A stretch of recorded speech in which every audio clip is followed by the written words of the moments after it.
In the last video, we talked about summation notation when we had explicit instructions for what to do with the variable I. For example, divide every I from 1 to 365 by 100 and add up the results. The way we're going to read summation notation is where we're going to add up values of variables that are indexed by the letter I, by the index number. So let's just illustrate this. So let's say we're playing a video game, some kind of RPG, role-playing game, and we've got 4 characters in our party. Each character has a certain number of hit points. So let's say character 1 has X1 hit points. We'll say that's 100. Character 2, slightly higher level character, has 200 hit points. We'll call that X2. Character X3, higher level, we'll call that 300. So that's 300 hit points. And X4, and let's say that character has 400 hit points.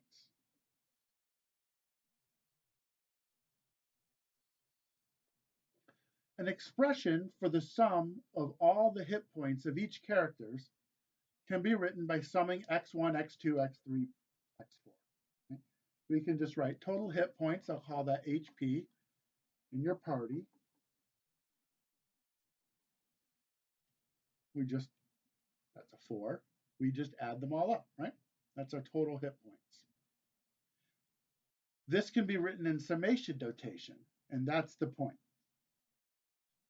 This can be written as the sum I equals 1, that's our first. The last is 4, that's where we stop, and that's xi. That's another way of writing directions to add up all the hit points. And now I've specified these values, so let's add them up. 100 plus 200 plus 300 plus 400, and if you add that up, you get 1,000. Now, we could have just written 100 plus 200 plus 300 plus 400 equals 1,000. However, at other points in the game, characters 1, 2, 3, and 4 may have different hit point amounts.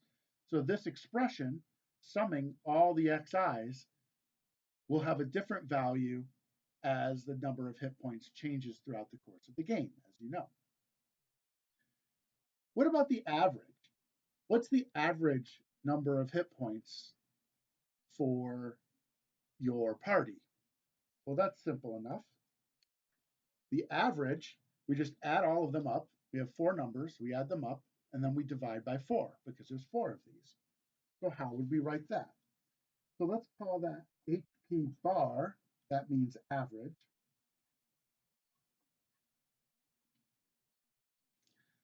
And that's just simply the sum of all the xi's, all your characters' hit points, characters 1, 2, 3, and 4. Then we divide that by 4. We know what those numbers are. They're 1,000 divided by 4. And your average is 250 hit points. As the game goes on, of course, as the number of hit points changes, the sum changes, you're still dividing by 4 because you have 4 characters, and then the average is 250.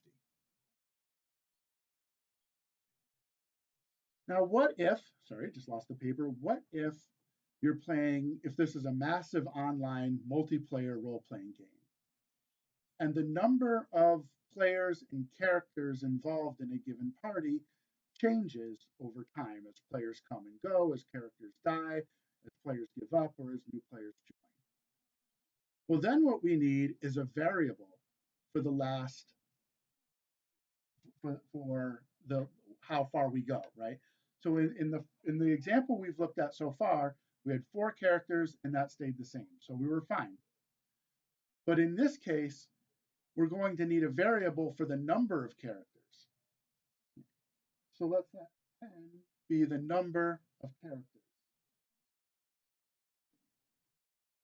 N for number, right? Simple enough. So what that means is our total hit points, we have to add up to xn, and we don't know what xn even is. So there's the long way, like we did with our penny deposits, and we just add up to xn, but we don't write them all down.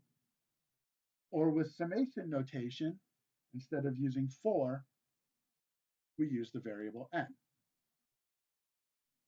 And now these numbers don't necessarily make sense, except at that instant in time when n equals 4 and x1 through x4 were the values given.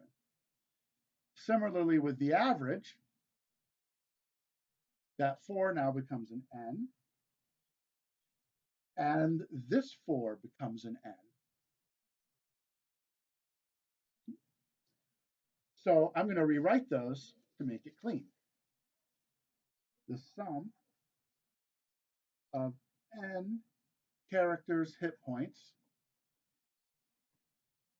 is HP sum, starting with the first character up to however many characters you have, each of their hit points. For the average,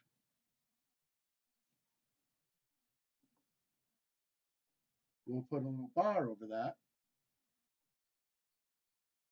Same idea. Take the sum and divide that by n. And that's how we write the average.